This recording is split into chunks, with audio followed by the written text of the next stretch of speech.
Float fishing for me is definitely the most exciting form of carp fishing you can do. It's kind of quite similar to stalking, where you can place a bait to them, you can get them feeding, and this is all visual, you know, this is not guesswork, this is all quantifiable with your own eyes.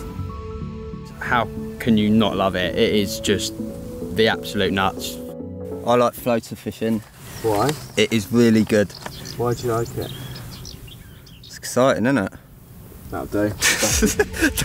Dad, just send it on that. I was quite lucky in respect that I was introduced to floater fishing or surface fishing at a young age, from the days of a simple bit of bread or a bag of mixers from the supermarket, on my BMX with a rod and a rucksack full of mixers. So from quite an early age I got to learn how effective it can be. Floater fishing is something that you can do on your own, but it's actually better to do it with someone else, you know, or as part of a team. You can share the bait in, and you can also maximise your chances by fishing more than one rod or fishing multiple rods. The idea behind the whole floater fishing trip, I believe, came from Alan, because no one else is that crazy to want to fish 3 different venues, miles apart, in 2 days. Of course, I was absolutely buzzing to get out of the office with the boys.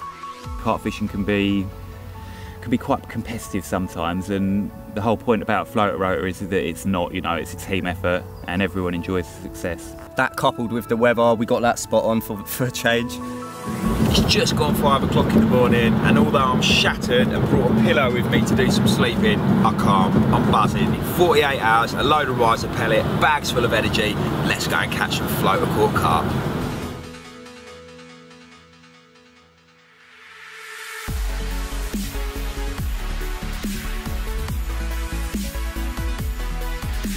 I've never been to Fort Lee, but boy have I heard so much about this place. I wanted to go there, the boys knew it had form, so that was the first choice of venue. Fort Lee, most of you will know, is a productive day ticket water. It's well stocked, it fishes well on the bottom, but at this time of year, floater fishing and zig fishing is by far the most productive method there.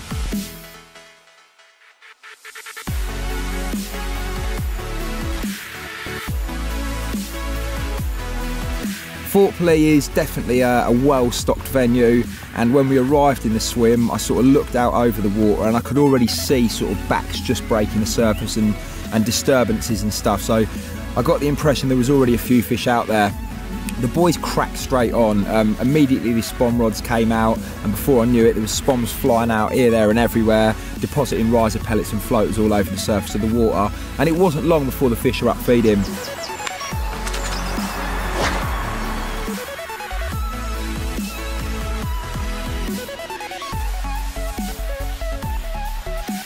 We have bowed around to the other side of the lake. It's the furthest point from the car park. These sort of 3 or 4 swims give us access to the main body of water, where past experience I know the fish like to hold up. Plenty of fish out there. So I'm going to get a bit of bait lugged up, get the spawn rod out and start feeding them. A bit unlike me, but I kind of took a step back and watched all this unfolding and thought, you know what, I'm going to try something a little bit different just to see how they reacted to it. And I went about sort of preparing a sloppy spod mix.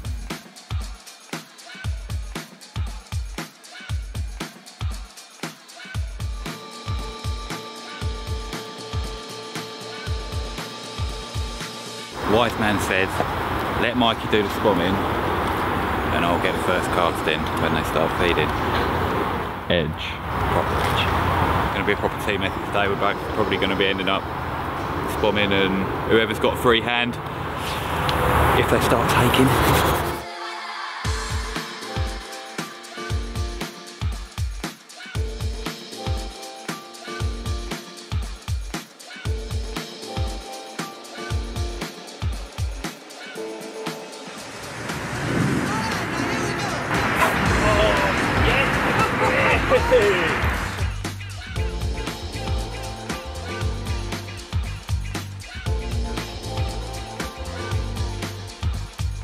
It's absolutely going off at the minute. There's rods and there's bites everywhere.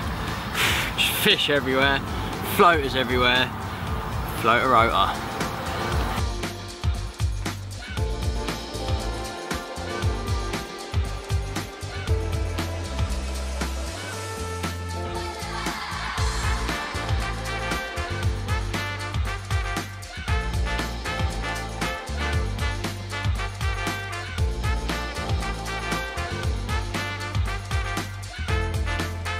So after my first couple of fish, things were really getting going now.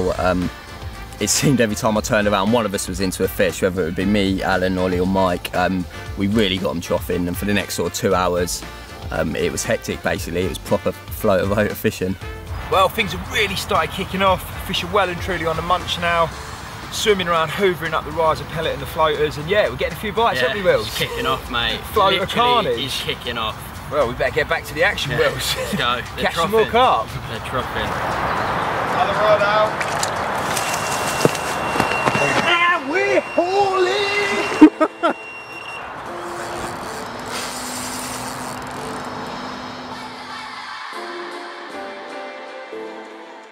It's well and truly kicking off now. The wind's dropped again.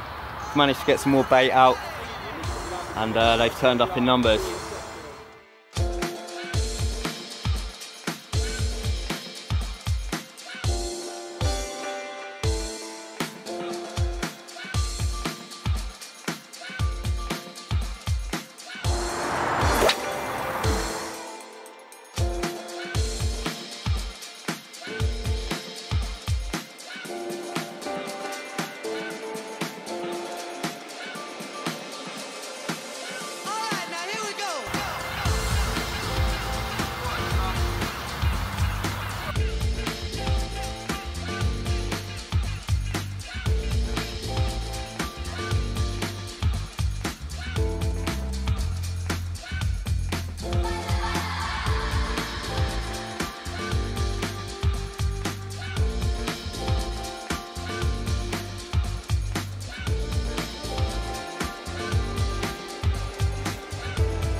Who's top rod?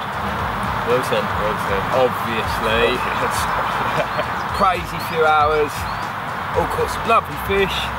Time to get on the road, boys. Next destination. Absolutely.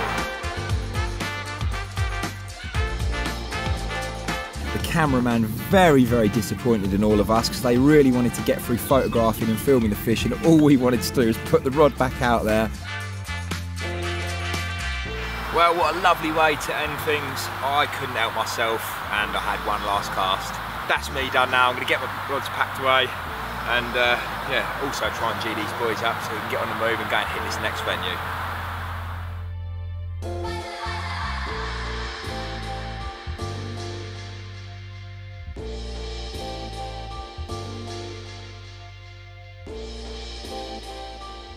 We've had a sudden change of plan. We're going to Horseshoe Lake, Gloucestershire. Home of the Scalies. Home of the Scalies.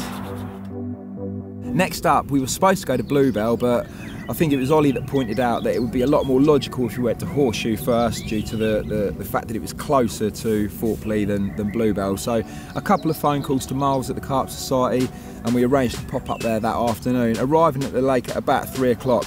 I know another one of the main reasons for us choosing Horseshoe as well was because 2 weeks prior we hosted the junior carp camp, and unfortunately this year I wasn't able to go, but I saw some of the photos of the fish that were caught and some absolute incredible fish that I wanted to go back and have a go for myself, and so did all the other lads, so that's why we picked that as our second venue. This particular time it was very difficult, but we still managed to catch some stunning fish.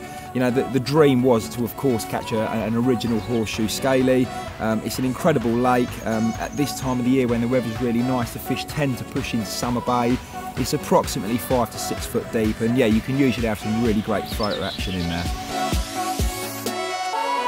Very busy. In fact, Summer Bay was royally stitched up, and of course with the water being shallow, that's where the majority of the fish were.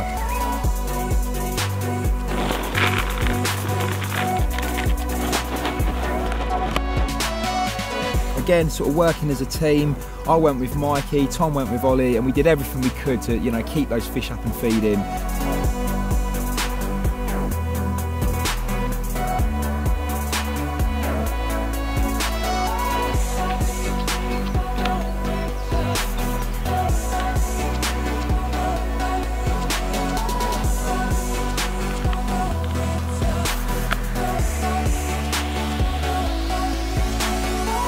Getting those fish up and feeding confidently is what, you know, will give you a great floater fishing session, and that's not easy. You know, you could potentially feed too much and overfeed the fish before you get your hook bait in position. You could potentially not feed enough and the fish just drift off and lose interest, so it's very important you get your feeding bang on. I'll always start my session off using the riser pellets. They're an absolutely deadly edge, and they do for sure bring the fish up on the surface feeding. And you know, along with that, you need to be very conscious of the wind and the breeze and stuff, and not losing the fish on the drift, keeping the fish in your area of water by regulating the feed accordingly. If you can master that, all the rest usually falls into place. I think the hardest thing to master is to be patient and to know when to cast in and when not to cast in. You know, it can often be quite tough. You know, if the fish are cute, you can spend a lot of time walking, a lot of time fishing for no reward, but you've just got to stick at it. Sometimes it's like a switch is flicked in the fish, and fish that were previously uncatchable all of a sudden become catchable. Mikey done really well actually. He managed to find a few fish in the corner of Summer Bay in between sort of a few anglers. Got a few fish feeding and managed to nick a small one. It was really good angling.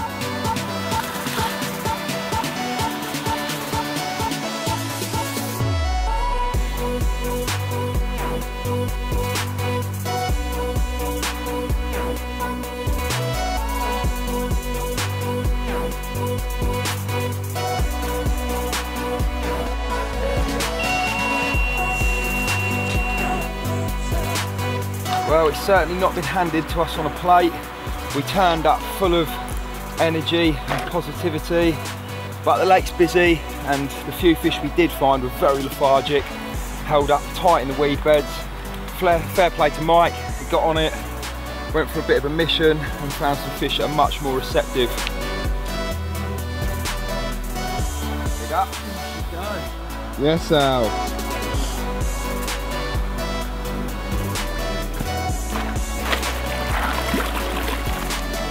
Me and Ollie on the other hand struggled a little bit. I walked and walked and walked with all my gear. I just couldn't get on them. I couldn't get a swim, I couldn't get near the fish. However, on one of several laps, I found Ollie in a little corner of Summer Bay. He had managed to squeeze in between two anglers and got some fish going.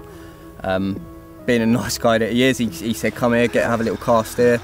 But we worked together. Instead of us spooking the swim straight away, I let him crack on. He had found the fish and got them feeding. I just helped him by baiting up, done a bit of spomming for him, and eventually, an hour or so later, landed a fish for him. He had a lovely linear, which weeded him up several times, but we got it in, and we're underway at Horseshoe.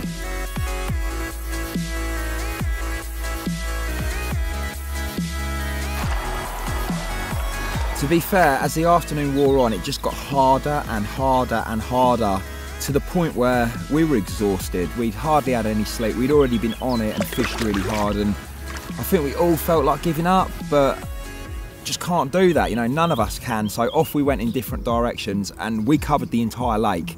People going this way, that way, searching for fish, looking for opportunities, but they just didn't seem to present themselves to us. And then we was all sat in a swim. Tommy was having a little go. He had 2 or 3 fish feeding right up the end towards the entrance of Summer Bay. It didn't take seconds. Me and Alan were both in the vans, drove down there. Dan followed us with a camera, and it was sort of last chance saloon, really. I looked at Mikey and I said, this is it, mate. If we don't make it happen now, we're not going to catch a final carp from here. We had a little crack, and as Alan does in true fashion, he nicked one. Nice 20-pound common, absolute stunning horseshoe carp, and it made a really good trip worthwhile. Yeah, it's been a real difficult afternoon.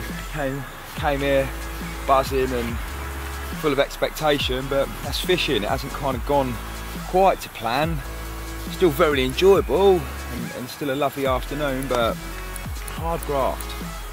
So to land this would make it even more rewarding.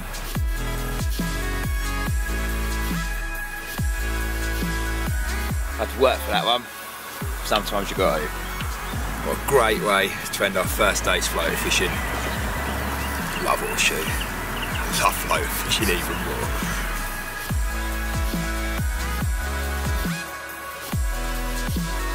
Ready for some food. Chill out for the evening.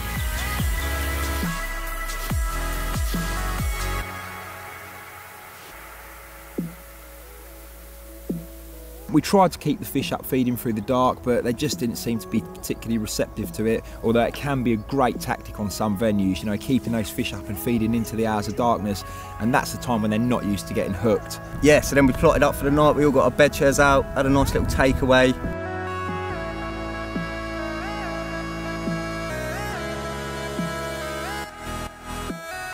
I first started using over-depth zigs a good few years ago now, and very quickly came to realise how devastating they are. There's two main reasons for this. One, it allows you to free up your hands, your eyes and your brain to concentrate on that all-important feeding, and two, it allows you to fish multiple rods, which could in turn mean multiple carp on the bank. My setup's pretty simple. I'll always opt to fish with a fixed zig rig if I can.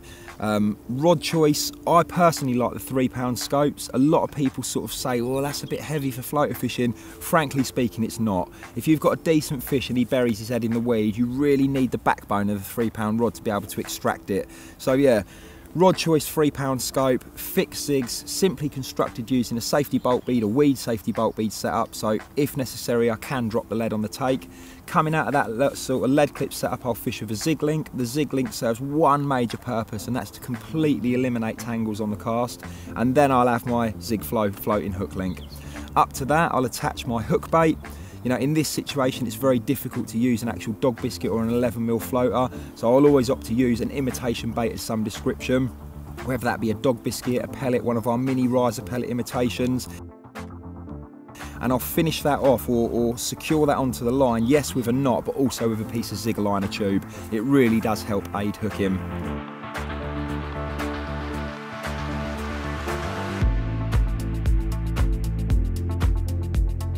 Normally when I go floater fishing, I'll have two rods set up. One will be for free lining and one will have a bolt machine on it for fishing at various ranges. With a medium bolt machine, you can cast anywhere from under the rod tip to 80 yards, so it's a really versatile method of fishing. One of the main advantages though, when you're fishing at that range, is that you don't always have to strike. Sometimes the fish will hook themselves against the resistance of the bolt machine. Another major advantage of the bolt machine is if you're recasting all day, which you often are, you know, if you're floater fishing, it's really anti-tangle. So it's one of those, with certain other controller floats, the line twists or it will wrap around the controller. With a bolt machine, you can pretty much fish all day tangle free. So setting up a bolt machine is really simple. You simply thread your bolt machine onto the main line. Once you've seated the bolt machine on the swivel, that provides the bolt effect, but it will come off like a semi-fixed lead if it gets snagged or if for some reason the main line parts.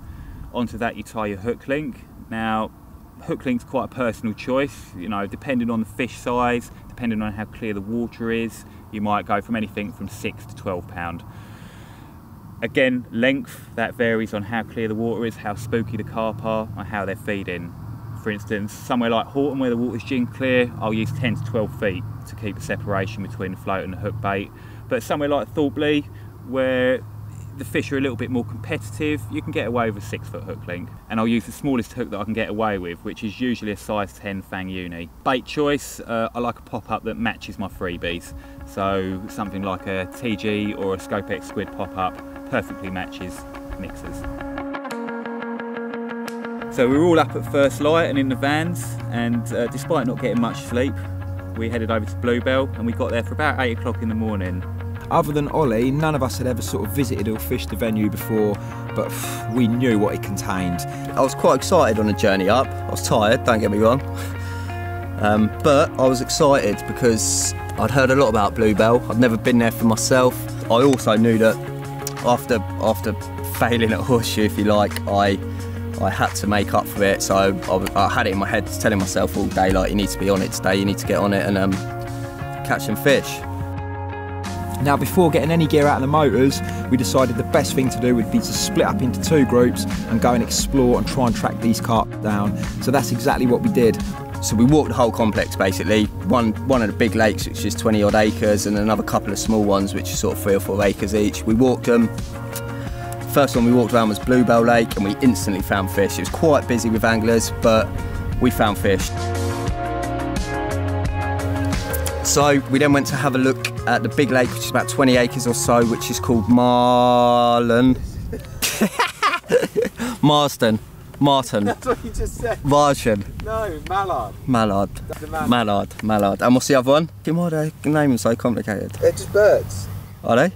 San Martin's a bird and a mallard's a bird. Mallard and sand martin. So we then went to look around a bigger venue, which is sort of 20 acres in size. Do I have to name it? So we then went to look around the biggest of the venues, which is a 20-acre lake called Martin. What's it called? Marlin. Mallard. They were on the sunny banks, anywhere where there was rushes and weed and stuff, just basking in the sun. And yeah, very, very quickly we ran back to the motors, buzzing, grabbed our gear and set off with the barrows to try and catch some.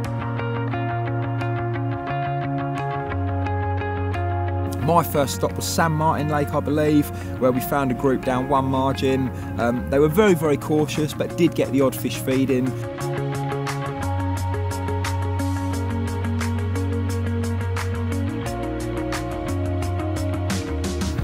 Wilson and Alan went over to San Martin, where they'd found some fish in the edge, and Tom and I went over to Bluebell, where we'd also found some in the edge.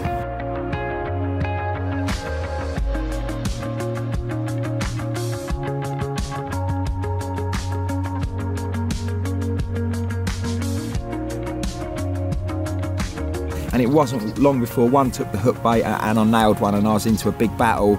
Great fight, gin clear water, got in the lake myself because it kept trying to do me up a margin, and eventually I've got a lovely mirror in the net, so off the mark, caught one from Bluebell. Mega result. Been here, well, fishing, probably not even half an hour. And one real interesting point, no one was flight fishing. There's a lot of anglers down on the lakes and we didn't see anyone remotely looking like they were going to be flight fishing or were already flight fishing, and it just shows that with a good walk round, a pair of glasses, a bit of motivation and some riser pellets and floaters, you can find them and you can get bites. And hopefully there's going to be a few more of these today. Luckily for us, two anglers that were fishing the point, which I presume is the most popular swims on the lake, as it always is, were just packing up as we got there. So I jumped in there straight away, a couple of spun mixers, and lo and behold they started taking straight away. Ollie was further down the bank. I quickly rang him and said, oh, unless it's going off in your swim, get down here mate, like, there's lots of fish they're feeding. I tried to get a few fish feeding down on the wind, but they weren't interested, so I ended up with Tommy in the top section of the lake where there were a few fish and they seemed more keen to feed.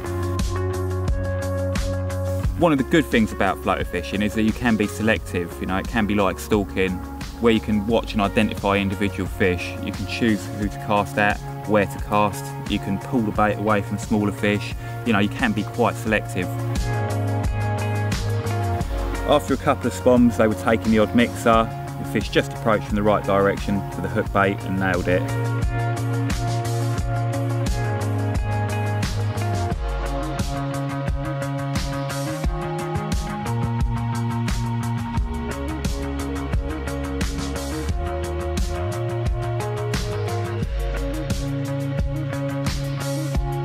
And as it rolled in front of the net, it was a really good common, the type of fish that we'd come to Bluebell to catch.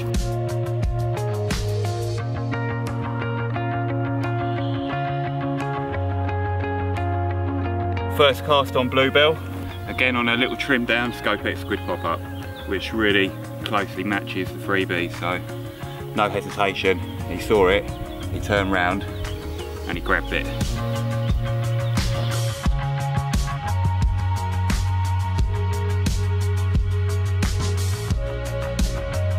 And then I sort of went on to have 3 or 4, I think I had 4 in the end. It was action, you know, and I was loving it. The sun was out, the fish were feeding, we were floater fishing, and this was me. I was in my element, you know, I had my trousers rolled up to my knees in water, and it was proper floater fishing, you know.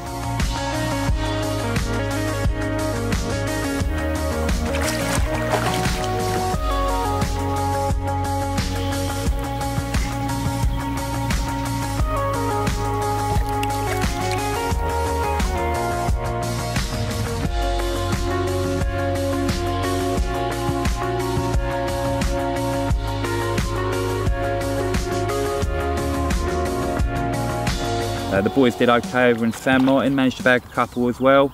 but it was a really hot day and it was quite tough fishing. And it wasn't long before I was actually on bluebell myself. I found some fish down at the opposite end of the lake to where the lads were and quickly caught myself a beautiful little common. Well, it took a lot longer than it should have done. Missed a couple, and eventually this little common slipped up. That'll do. As I say, it took a little bit longer than I'd hoped, but it's a fish from bluebell. And just like at Horseshoe, it got harder and harder. The fish became more and more difficult to find. Everything seemed to be quite lethargic and not interested in feeding. And the same really applied to us. We were shattered.